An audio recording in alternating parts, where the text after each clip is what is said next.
zipline brake, they start with the drum.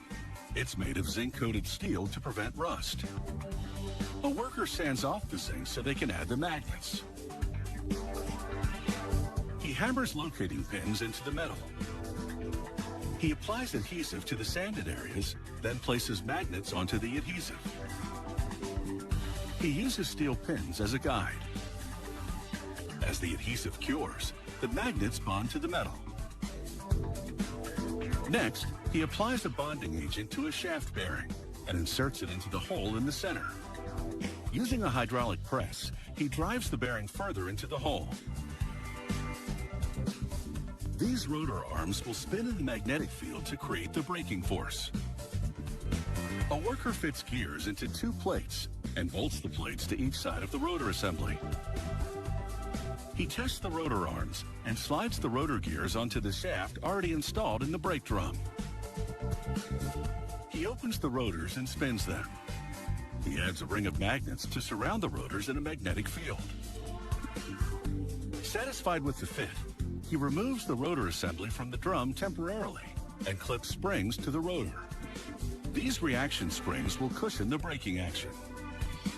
Now, a worker reinstalls the rotor device in the brake drum. He places the magnetic ring back on top. The strong magnetic attraction secures it to the assembly. The next part is a large ring with more gears inside it. He hammers and then screws it in place.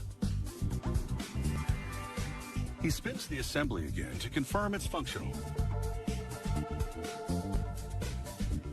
He installs the final two gears on the end of the shaft. This completes the core of the zipline brake. Another employee stitches a nylon hand grip to tough synthetic webbing. When this webbing is pulled out of the brake, it will set the rotor arms in motion to create the eddy currents that are the braking force. After protecting the brake core with a metal plate, a worker puts the unit in a plastic case. He installs a plate on the shaft for the webbing to sit on, then loops the webbing around it. He also places a drum on top for the retraction spring. He applies silicone adhesive around the drum. This secures the aluminum base plate. He now inserts the retraction spring. He caps the spring with a metal plate and reinforces the clips with metallic tape. Using a crank, he winds more of the webbing into the brake.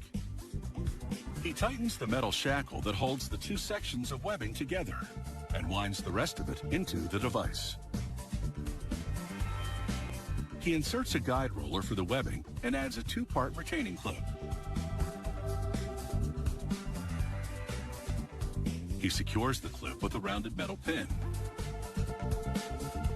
This next part is a plastic insert for the top of the case. He screws a nut onto the shaft to lock down the insert.